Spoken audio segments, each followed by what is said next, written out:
मेरे पीछे Lal Qila, the red fort. ऐसे होता है ना कि फिर उनको लाइफ टाइम माइग्रेन हो जाता है। 1 साल के बाद उनके लिवर, गॉल ब्लैडर और किडनी पे क्या असर होगा। हम मैनेज कर रहे थे, क्योर नहीं कर रहे थे। हम क्योर तो वैसे भी कोई चीज नहीं करते, हम सिर्फ हील कर सकते हैं। 2 घंटे के बाद फिर से दवाई खानी पड़ेगी, यानी कि उतना प्रेशर उसकी किडनी और लिवर पे आते जा रहा है। बिना दवाइयों के जब इलाज हो सकता है, जब हमारे खुद के ऑर्गन्स काम कर सकते, तो फिर हम पेन किलर्स क्यों खाएं। अब स्ट्रेस एक ऐसी चीज है जो किसी को दिखती नहीं, लेकिन अंदर ही अंदर वो हमें कैंसर की बीमारी की तरह खा लेती है। हेपेटाइटिस, कैंसर या फिर HIV, इन सब चीज़ों पर भी ये कारगर होती है, इफेक्टिव होती है। इस पे डेफिनेटली होती है कारगरी। हेलो, नमस्ते। हम दिल्ली में हैं, आप देख सकते हैं मेरे पीछे Lal Qila, the red fort. हम चुनाव कवर करने आते हैं, चुनाव में कई पॉलिटिकल पर्सनालिटी से मिलते हैं, ग्राउंड रिपोर्ट्स करते हैं, जनता से उनकी राय जानते हैं। इसके साथ साथ हम जहाँ भी जाते हैं वहाँ पे हमें कुछ कई ऐसे एक्साइटिंग लोग और अलग अलग स्ट्रीम्स के लोग मिलते हैं।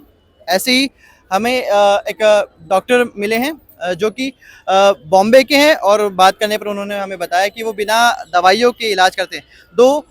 मैं खुद मेरे स्कूलिंग समय में बायोलॉजी का स्टूडेंट था, बट उसके बाद ह्यूमैनिटीज़ और जर्नलिज्म में आ गया।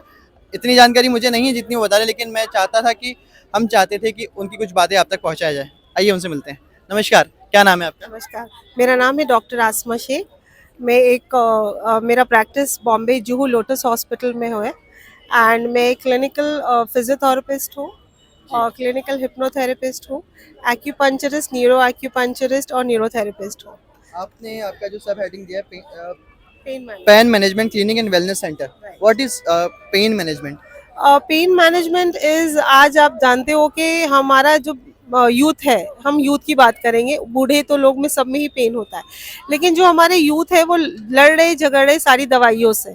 हर किसी बच्चे से लेके बूढ़े से लेके हर किसी को दवाइयाँ खानी है, थोड़े से सर दर्द को हो या पैर का दर्द हो, वो थोड़ा चल भी लेते तो उन्हें दर्द महसूस होता है। तो हमारा जो एक मकसद रहा है कि बिना दवाइयों के जब इलाज हो सकता है, जब हमारे खुद के ऑर्गन्स काम कर सकते, तो फिर हम पेन किलर्स क्यों खाएं। ओके, तो जो पेन मैनेजमेंट है, हर तरीके का पेन होता है। कभी हम गिर गए, कभी बच्चों को खेलते खेलते चोट लग गई, स्पोर्ट्स इंजरी हो गया, या हमने फिजिकल एस्पेक्ट में हम पोस्चर सही नहीं रखते तो उसके कारण हमारे स्पाइन इंजरीज हो जाते।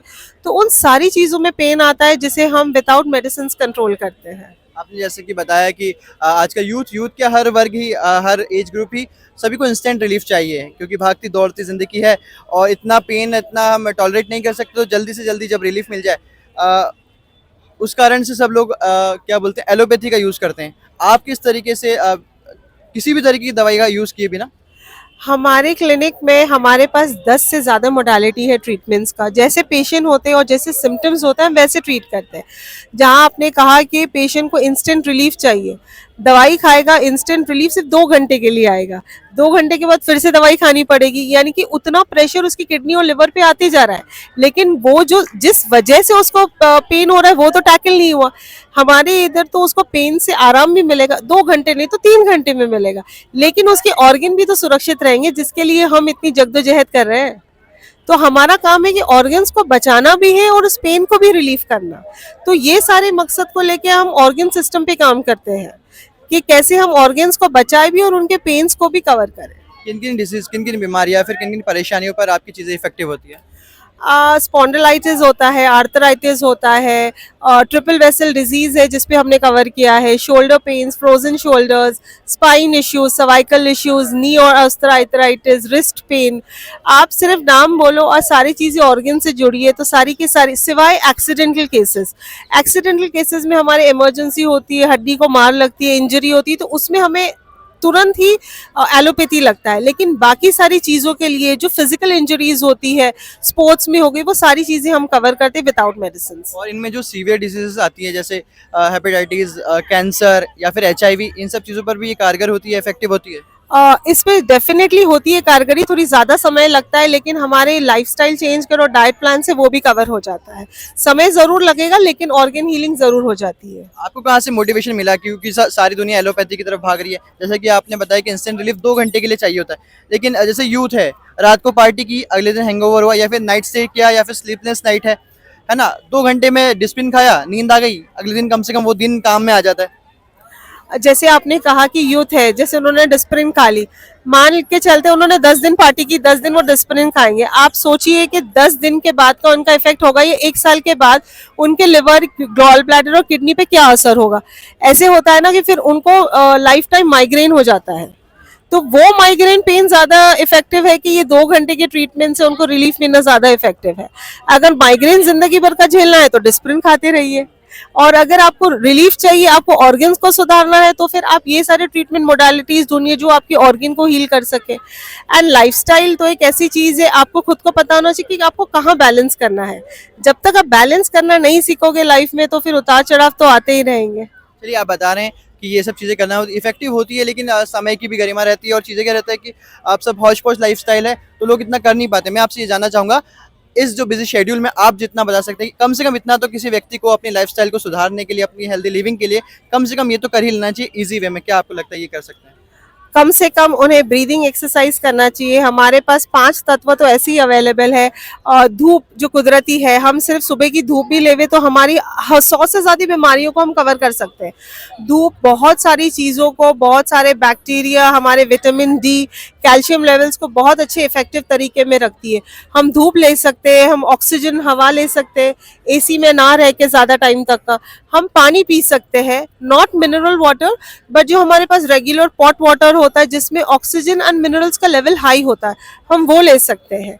हम पानी ज़्यादा से ज़्यादा पी सकते हैं क्योंकि वो फ्री मिलता है। ये 3 सारी चीज़ें फ्री है, बाकी सारी चीज़ों के लिए तो हमें जद्दोजहद करना है, पर जो 3 कुदरती चीज़ें अगर हम फ्री लेवे तो इससे काफ़ी काफ़ी हमारे स्वास्थ्य पे फ़र्क पड़ता है। और ये जो आजकल एक नया ज़माना आ गया, हाइपरटेंशन की दुनिया आ गई है, इसके साथ ब्लड प्रेशर तो ठीक है पुरानी हो गई, अब नई चीज़ आ गई है।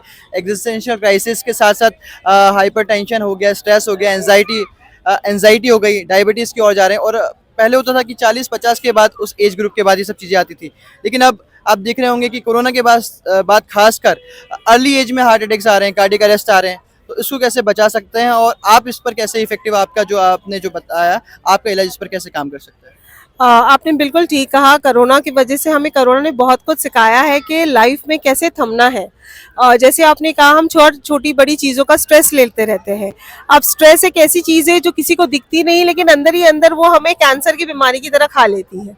तो जहाँ हमें स्ट्रेस होता है वहाँ हमें थोड़ा अपने आप को रिलैक्स करने का बहुत ज़्यादा ज़रूरी हो जाता है। रिलैक्स करना है, मेडिटेट करना है, थोड़ी ब्रीदिंग एक्सरसाइज करना है, और हमें प्रॉब्लम सॉल्विंग की तरफ जाना है, ना कि प्रॉब्लम क्रिएटिव की तरफ जाना है। हो रहा है तो अगर हम प्रॉब्लम का सोल्यूशन ढूंढे तो हमें प्रॉब्लम नजर ही नहीं आएगी, सिर्फ सोल्यूशन नजर आएगा। तो आई थिंक सोल्यूशन की ओर बढ़ना ज्यादा जरूरी है। एंड हम लोगों से बातचीत कर सकते हैं खुद, ना कि वो सारी चीजें खुद पे ले सके। हम अगर लोगों से बात करेंगे, 10 लोग हमें 10 सोल्यूशंस प्रोवाइड कर सकते हैं, तो उससे हमारा स्ट्रेस लेवल, ओवर थिंकिंग काफी कम हो जाएगा। आपको कैसे मोटिवेशन मिला ये सब चीज़ें करने के लिए, या फिर एलोपैथी से एक अल्टरनेटिव की तरफ जाने के लिए? एलोपैथी से, सिंस मैं खुद एक फिजियोथेरेपिस्ट हूँ, मुझे बहुत सारे लेजेंडरी डॉक्टर्स मिले जो बहुत अच्छे डॉक्टर्स होने के बाद उन्होंने अपनी प्रैक्टिस छोड़कर ये सारी चीज़ें की। पहली बार में तो बहुत ही वियर्ड लग रहा था कि ऐसे क्यों कर रहे हैं, जहाँ हम खुद अर्न कर सकते हैं, हमारे पास तो सारे सिस्टम में सारे साइंटिफिक है।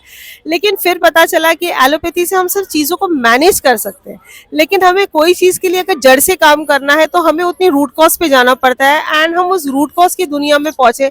उस रूट कॉज मोटिवेशन ने मुझे ज्यादा वो किया कि जब ट्रीटमेंट हो सकता है रूट कॉज पे, तो क्यों फिर मैनेज करना है, तो रूट कॉज पे ही काम करें। मतलब हम मैनेज कर रहे थे, क्योर नहीं कर रहे थे?